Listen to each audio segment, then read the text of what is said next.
zaman dulu waktu masih belum ada COVID itu semester 1 ini Anda harus ke rumah sakit yang mempunyai sistem pelayanan rekam medis yang baik. Misalnya di Sarjito, di Bethesda, di Pati Rapih, jadi rumah sakit besar. Supaya secara utuh Anda bisa melihat bagaimana pelayanan rekam medis ini yang baik seperti apa. Nah, nanti setelah di rumah sakit yang besar, yang mempunyai sistem rekam medis, sistem pelayanan rekam medis yang baik, baru ke rumah sakit yang lebih kecil di tipe daerah, misalnya RSUD Wates, RSUD Wonosari, dan seterusnya. Baru kemudian ke puskesmas yang banyak masalah.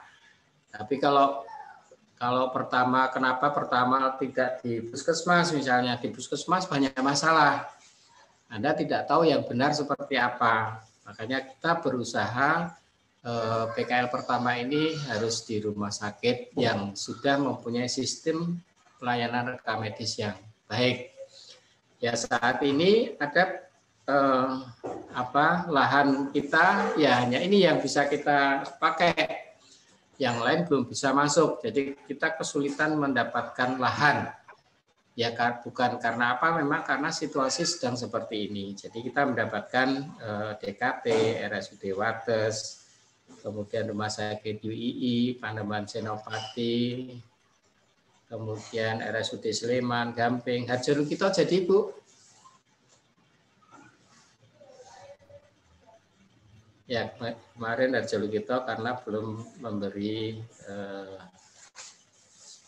masih dalam proses ya. Ya itu yang kita dapatkan.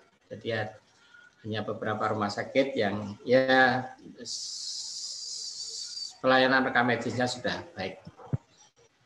Tapi memang yang idealnya misalnya masuk Sarjito, masuk Bethesda, masuk Pati Rapih, PKU Jogja, ini rekam medisnya sudah baik.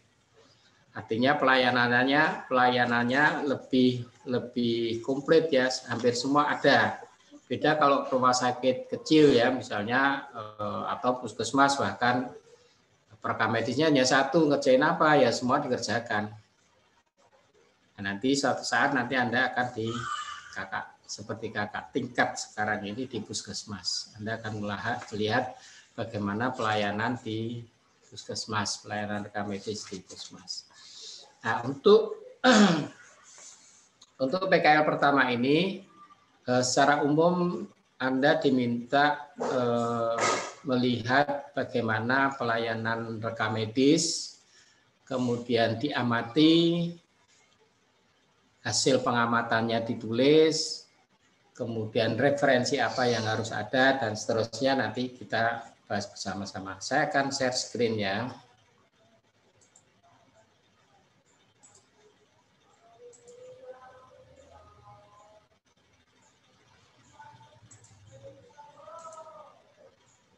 Ya, kelihatan ya ini ya, screen saya. Kelihatan Pak. Sudah Pak. Ya.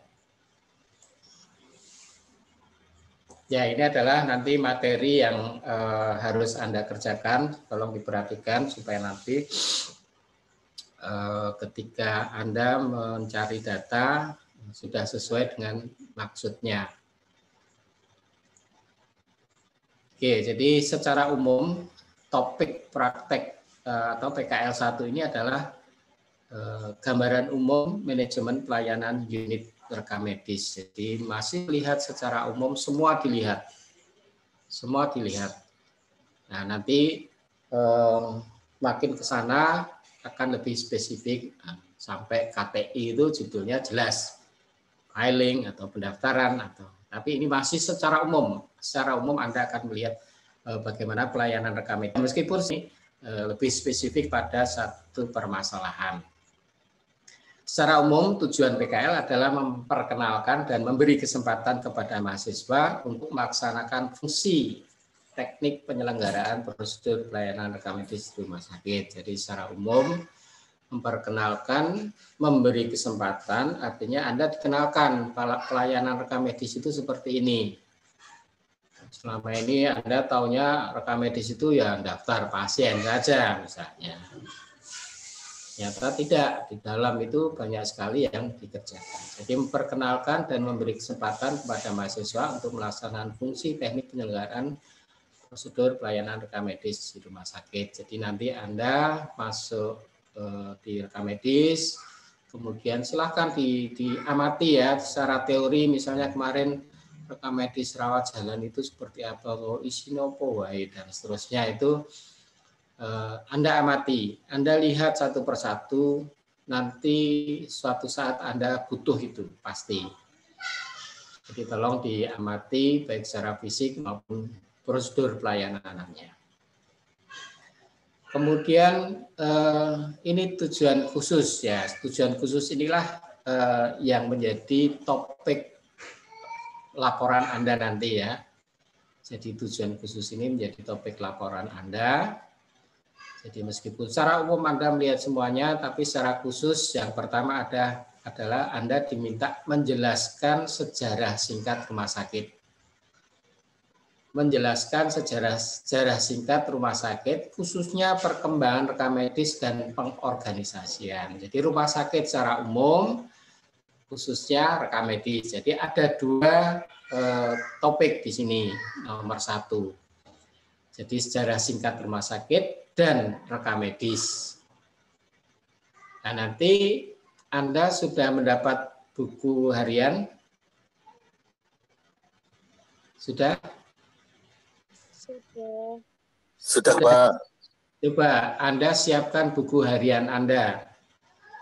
Anda siapkan buku harian Anda supaya nanti tidak ada kesalahan ya.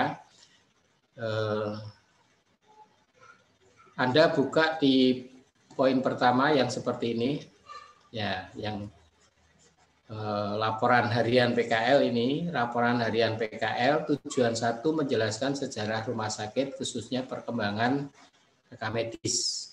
Itu ya. Di situ ada hasil, ada referensi hasil pengamatan. Ya. Hasil pengamatan, apa yang Anda tulis di hasil pengamatan tentang menjelaskan sejarah singkat rumah sakit? Ya, Anda menulis hasil pengamatan Anda. Jadi belum boleh melihat buku, belum boleh tanya-tanya, tapi Anda amati sejarah rumah sakit. Kalau kita bicara sejarah, maka ada 3 hal yang harus Anda pahami ya. Yang pertama ada pendiri. Ada pendiri, kemudian yang kedua ada tanggal pendiri, dan yang ketiga ada prasasti. Ada enggak di sana?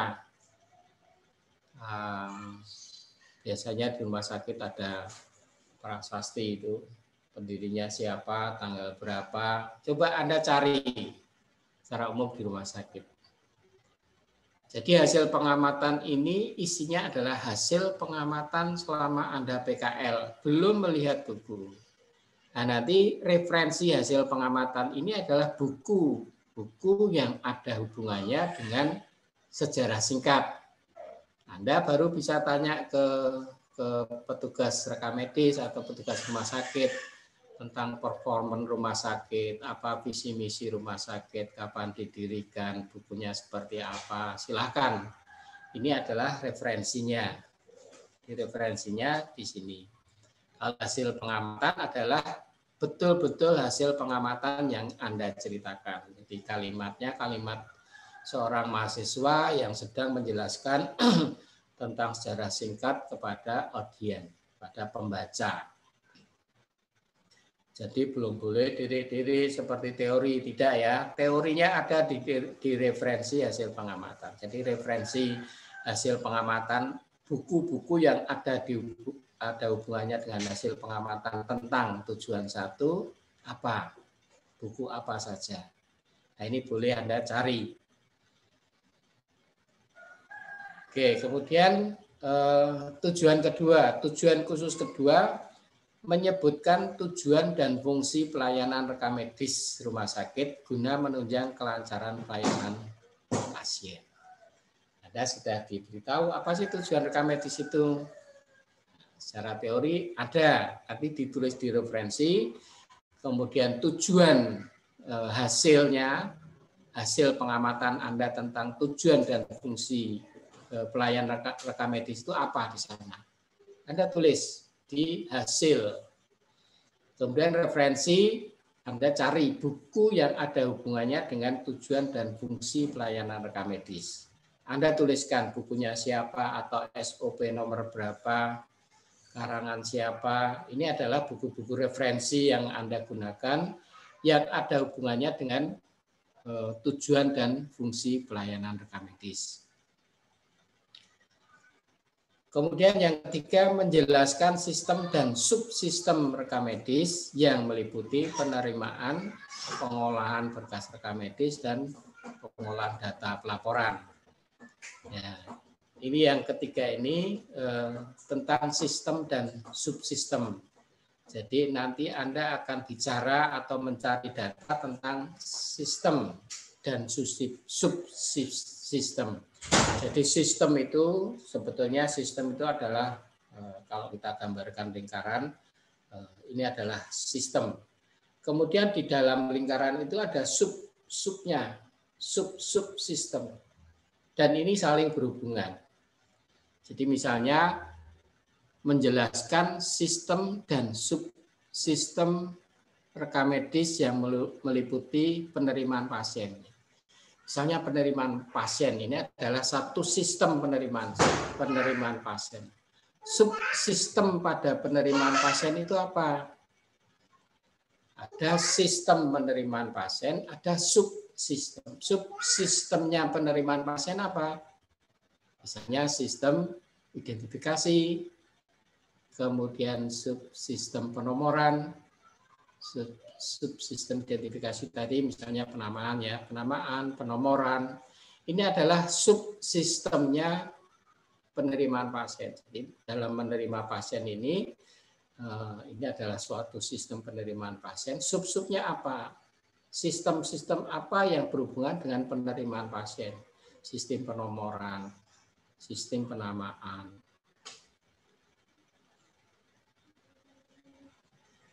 Oke, kemudian pengolahan berkas rekam medis. Ya, pengolahan berkas rekam medis ini nanti Anda catat ya, yang diamati 3 macam saja. Pengolahan rekam medis itu dari sistem penyimpanan dan pengambilan, kemudian sistem perakitan, assembling. Jadi sebetulnya yang pertama itu menerima adalah bagian assembling ya, assembling itu tugasnya merakit. Jadi pengolahan itu banyak, nanti yang Anda bicarakan adalah subsistem assembling, menerima, dirakit, kemudian filing. Filing itu menyimpan dan mengambil berkas rekam medis. Kemudian yang ketiga coding. Jadi ada 3 di subsistem pengolahan. Nanti yang Anda bicarakan adalah bagaimana sistem assembling, bagaimana sistem filing, dan bagaimana sistem klasifikasi atau codingnya. Ya, Anda kalau cerita bagaimana berarti Anda harus tahu filing itu apa, kemudian siapa yang mengerjakan, bagaimana sistem pelaksanaannya, SOP-nya seperti apa, langkah-langkahnya seperti apa, itu yang diceritakan. Kemudian yang terakhir sistem pengolahan data, sistem pelaporan. Sistem pelaporan itu juga ada 3 yang harus Anda bahas, bagaimana sistem pengumpulan data, bagaimana sistem pengolahan data, dan bagaimana sistem penyajian data. Jadi bagaimana mengumpulkan data untuk membuat laporan, apakah manual, tiap hari dikirim, tiap bulan dikirim, atau dengan komputerisasi pengumpulannya. Jadi mengumpulkan, orang mau buat laporan itu kan pasti mengumpulkan data dulu. Kemudian mengolah data bagaimana menghitung bor, apakah dengan kalkulator, taktik-taktik, atau masih manual, atau sudah dengan sistem, dengan komputer. Nah, ini Anda ceritakan. Kemudian penyajiannya adalah bagaimana membuat laporan. Laporan penyajian ini bisa penyajian internal dan eksternal. Jadi laporan itu ada laporan internal, ada laporan eksternal. Laporan internalnya apa saja, laporan eksternalnya apa saja. Setiap rumah sakit laporan eksternalnya sama. Ya, RL1 sampai RL5. Laporan internalnya ini yang beda-beda. Anda harus mengidentifikasi, mencari tahu laporan internalnya apa saja yang dibuat, laporan eksternalnya apa saja. Itu tadi juga Anda harus tulis di buku harian Anda ya. Jadi nanti waktu konsultasi yang dikonsultasikan itu buku harian, bukan laporan kelompok. Laporan kelompok itu nanti hari-hari terakhir tinggal merangkum dari buku harian. Jadi yang Anda konsulkan setiap hari sama dosen adalah buku harian. Buku harian yang dikumpulkan. Oke, kemudian yang keempat, tujuan keempat adalah mengidentifikasi jenis peralatan yang digunakan di unit rekam medis. Mengidentifikasi, apa artinya mengidentifikasi? Mengidentifikasi itu mencari tahu, memastikan alat-alat yang dipakai di unit rekam medis. Jadi nanti dibuat tabel ya, buat tabel, nomor, kemudian lokasi, nama peralatan, keadaan peralatan bagaimana. Misalnya nomor 1 di TPP. Di TPP itu butuh alat apa saja. Ada alat apa saja di sana. Meja kursi, printer, komputer, telepon, dan seterusnya. Apakah meja kursi masih bisa dipakai? Keadaannya ya, keadaan baik atau rusak, bisa dimanfaatkan komputernya ini untuk apa, kebutuhannya untuk apa. Jadi kegunaan, jadi nomor, lokasi, nama peralatan, keadaannya seperti apa, fungsinya seperti apa, keadaan seperti apa. Fungsinya untuk apa komputer di sana? Untuk main game atau untuk mengidentifikasi pasien? Keadaannya baik, buruk, dan seterusnya. Jadi nanti dibuat tabel dari TPP, kemudian filing, di pelaporan, kemudian di coding, dan seterusnya. Bagian-bagiannya ada berapa di sana. Kemudian yang kelima, mengidentifikasi isi rekam medis rawat jalan, rawat darurat, dan rawat inap. Mengidentifikasi, mencari tahu. Jadi hasil pengamatan Anda tentang mengidentifikasi rawat jalan, ya Anda harus melihat buku rekam medis rawat jalan, isinya apa wae. Kamu tulis. Jadi hasil pengamatan, betul-betul hasil pengamatan tentang bagaimana Anda mengamati rawat jalan. Menurut Anda isinya apa wae. Kemudian yang rawat darurat isinya apa saja, kemudian yang rawat inap isinya apa saja. Karena beda-beda isi rekam medis rawat jalan, rawat inap, rawat darurat beda-beda. Ini bedanya nanti gimana, Anda harus paham. Itu yang kelima. Kemudian yang keenam, menggambarkan alur kerja rekam medis di rumah sakit. Menggambarkan alur kerja ya. Ini permintaan adalah alur kerja. Karena alur itu nanti bisa alur berkas, bisa alur kerja, atau bisa alur pasien.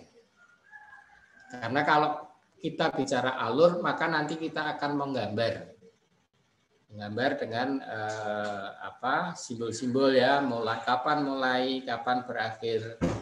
Ini kode-kode simbol-simbol, ini ada option pilihan, ini ada kerja dan seterusnya. Nah, nanti alur kerja yang diminta adalah alur kerja. Alur kerja itu misalnya kalau di kantor rekam medis, yang pertama orang rekam medis mau bekerja, dimulai dari assembling. Ketika assembling menerima berkas dari ruang rawat inap, kemudian dirakit, setelah di assembling di coding, setelah di coding diindeks, setelah diindeks di filing dan seterusnya. Ini adalah alur kerja. Jadi nanti Anda diminta menggambarkan alur kerja. Kemudian yang terakhir melakukan klasifikasi dan kodifikasi diagnosis dan tindakan berdasarkan ICD-10 dan ICD-9-CM secara akurat pada kasus yang berhubungan dengan sistem digestif, endokrin, dan urinaria. Ya, usahakan cari kasus ini ya. Kalau tidak ada, ya seadanya. Digestif, endokrin, dan urinaria.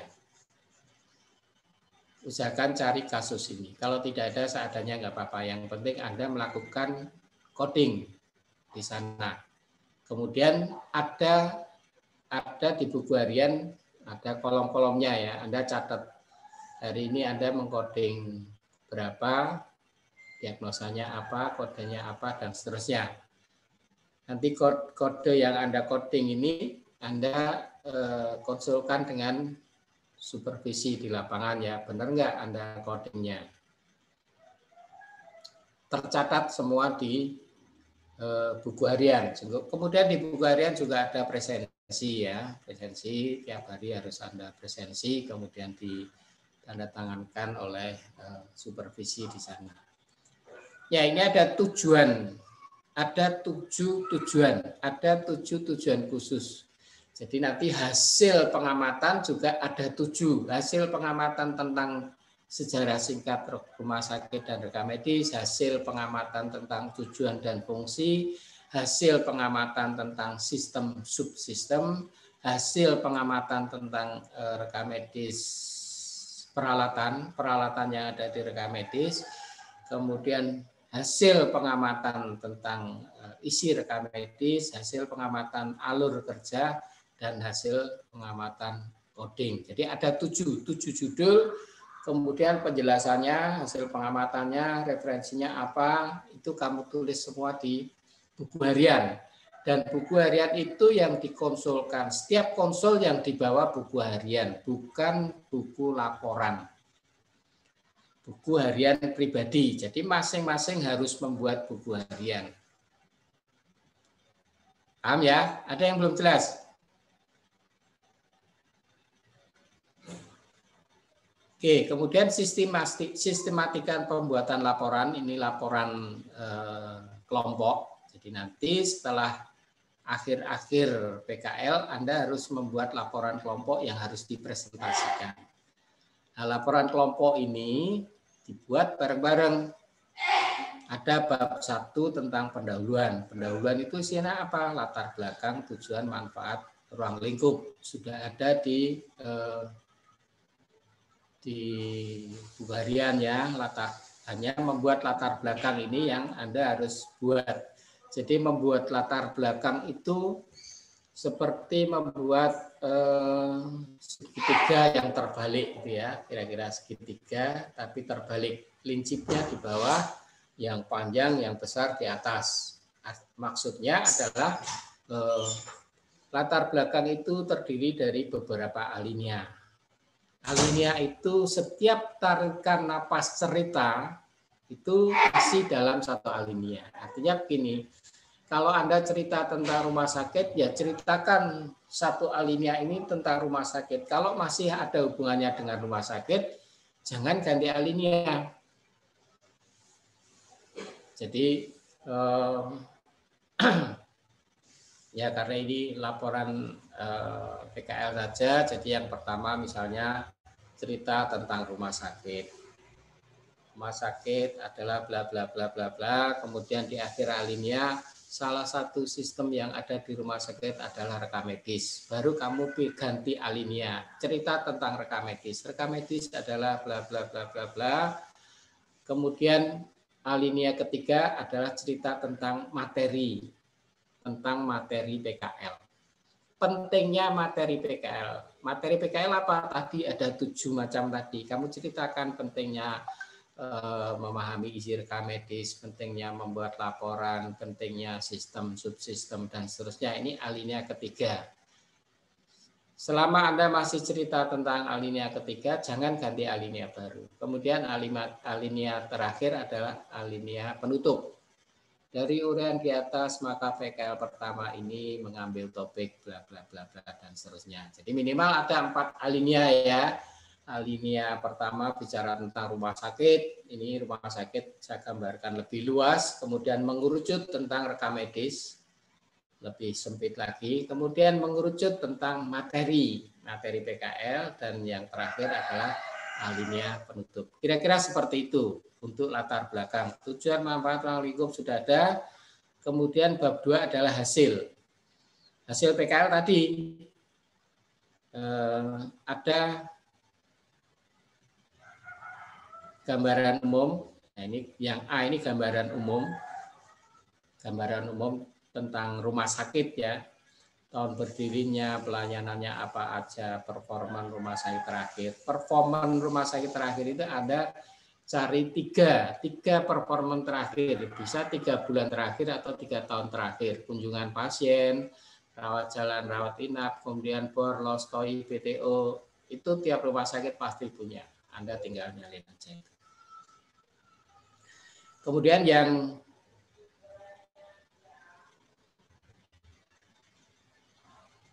ya ini ada A, ini mestinya ada B ya. B itu adalah hasil tadi ya. Jadi yang B nanti ada 7 macam. Ada 7 macam. Pertama tadi gambaran, kemudian sistem, subsistem, dan seterusnya. Jadi judulnya itu hasilnya seperti apa. Ini laporan kelompoknya tinggal menyalin. Jadi laporan pribadi, individu, nanti dicocok-cocoki, ini kurangi, akhirnya jadi. Kemudian bab 3 adalah pembahasan.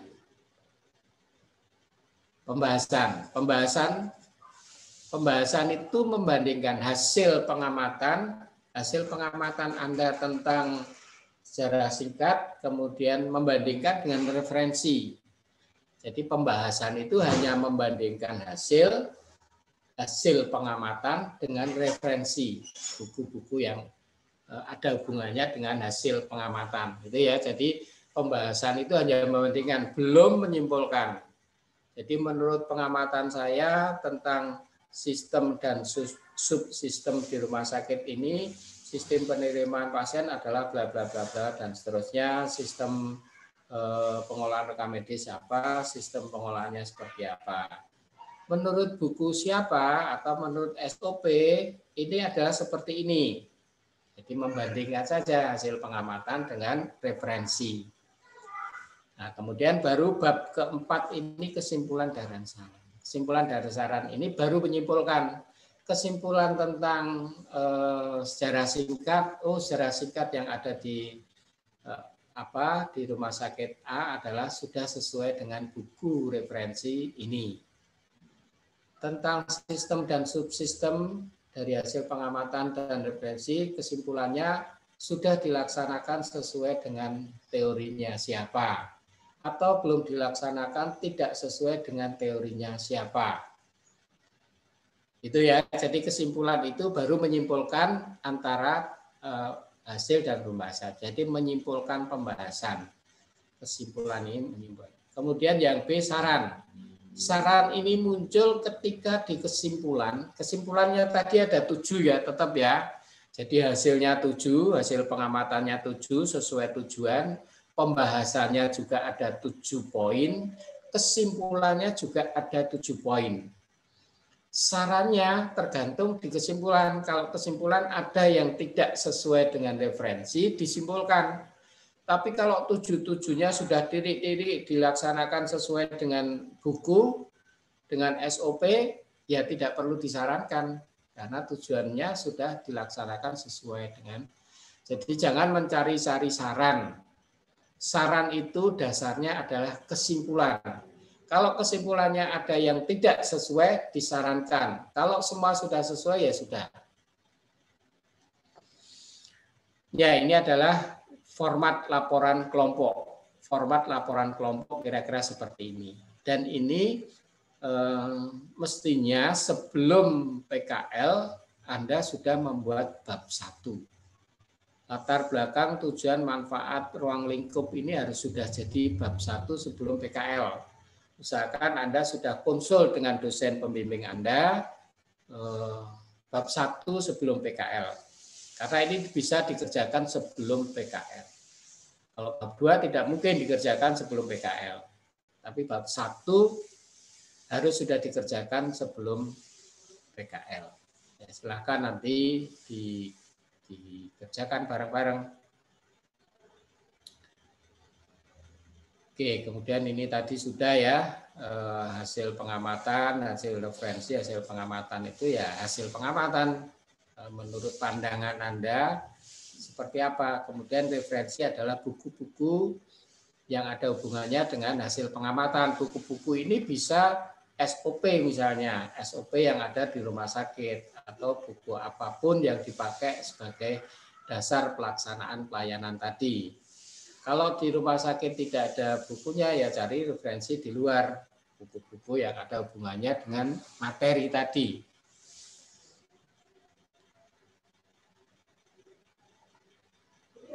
Oke, kemudian ya saya kira sudah ya. Jadi secara materi seperti itu, jadi gambaran umum, secara umum, kemudian yang penting nanti di poin 1 ini, pakai L1 ini. Tujuan khusus ini. Ada 7 macam tujuan yang harus Anda kerjakan. Nanti hasil pengamatannya juga ada 7 macam. Pembahasannya juga ada 7 macam. Sampai kesimpulannya juga ada 7 macam. Jadi bagaimana kesimpulan secara singkat, bagaimana kesimpulan tujuan dan fungsi, bagaimana kesimpulan sistem subsistem, bagaimana kesimpulan peralatan, bagaimana kesimpulan alur kerja, bagaimana kesimpulan klasifikasi. Nah, nanti baru saran muncul ketika di kesimpulan tidak sesuai dengan buku referensi.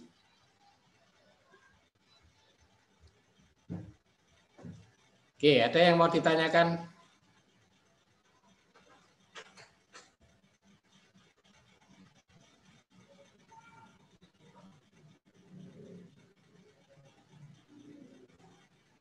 Ya, ini adalah mahasiswa rekam medis juga. Kalau di sana pakai dasi, pakai jas. Ini di Jepang ya. Kita pernah berkunjung di perguruan tinggi rekam medis di Jepang. Kita foto bareng-bareng mahasiswa di sana seperti ini. Di sana juga ada rekam medis.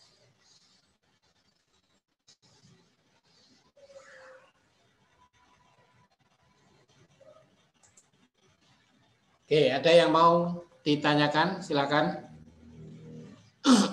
Jadi nanti usahakan Anda segera membuat bab 1 ya, latar belakang, kemudian dikonsulkan ke dosen pembimbing kalian. Nanti yang bimbingan saya bisa dikonsulkan lewat WA nggak apa-apa. Jadi hasilnya di grup ya, tapi ya kan kita sudah punya grup. Jadi usahakan masing-masing dosen pembimbing punya grup. Jadi saya sudah banyak sekali ya, kalau sendiri-sendiri nanti nggak kebaca. Tapi kalau grup dimasukkan di grup, jadi silakan membuat latar belakang, kemudian dimasukkan di grup saya. Nanti saya koreksi masukannya apa, diperbaiki, dan mudah-mudahan nanti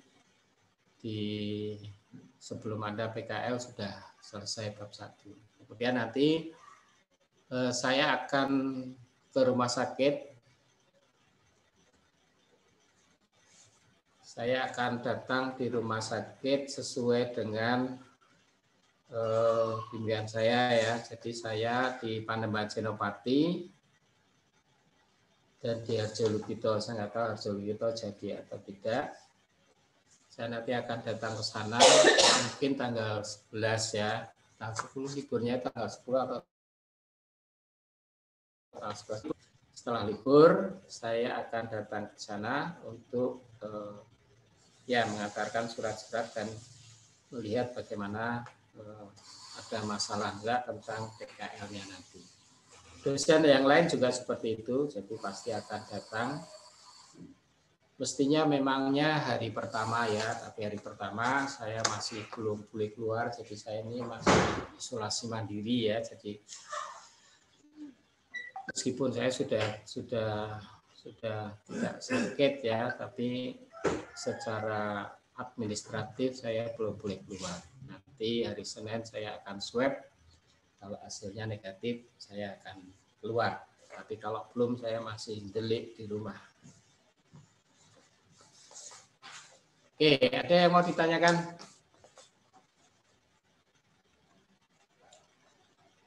Silakan. Bu Sari, ada yang mau disampaikan?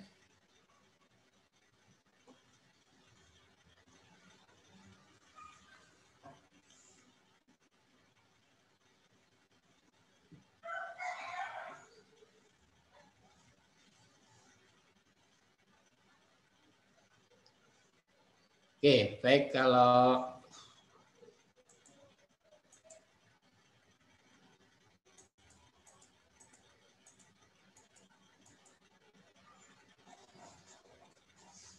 sebentar ya. Ini saya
ya, silakan kalian presensi dulu sebelum saya akhiri. Presensi ada di chat.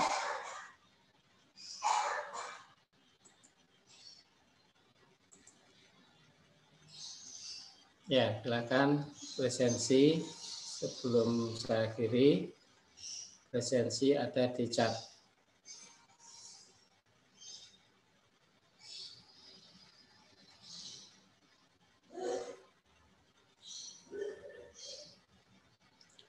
Tadi Pak Edi sudah menyampaikan secara umum PKL seperti apa, jadi tidak boleh gondrong ya. Kemudian Anda ini PKL berarti kan membawa benderanya BSI, jadi tolong jaga nama baik BSI yang selama ini di mata rumah sakit kita ini baik. Kemudian jangan pernah ada yang membuat malu ya dia tugas di filing tidur sampai digugah ya. Nah ini jangan sampai seperti itu. Jadi tolong jaga nama baik BSI, kemudian bersikaplah yang wajar saja ya, tidak perlu berlebihan tapi yang sopan.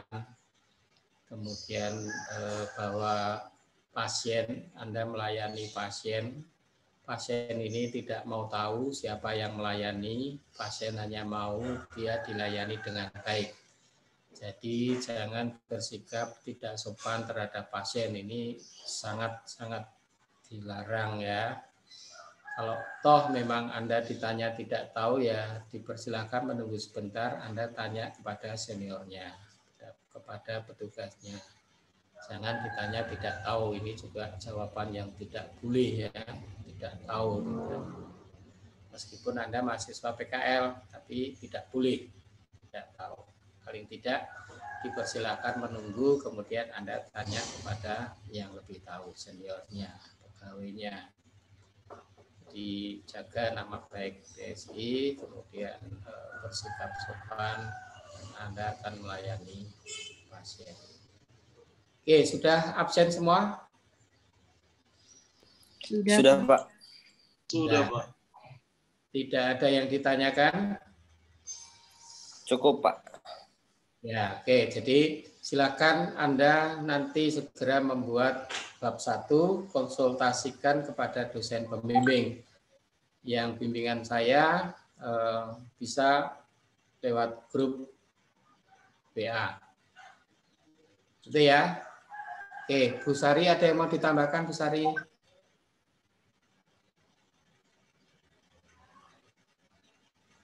Tidak ada ya. Baik, kalau tidak ada, saya akhiri pembekalan pada sore hari ini. Selamat sore, selamat ber-PKL. Mudah-mudahan selama PKL Anda sehat-sehat selalu. Jangan lupa jaga kesehatan. Tadi juga sudah disampaikan, mungkin ya Anda harus bawa alat pengaman ya, pakaian dan sebagainya. Oke, baik. Selamat sore. Sore, Pak. Terima kasih. Sore, Pak. Terima kasih. Selamat sore, Pak. Terima kasih.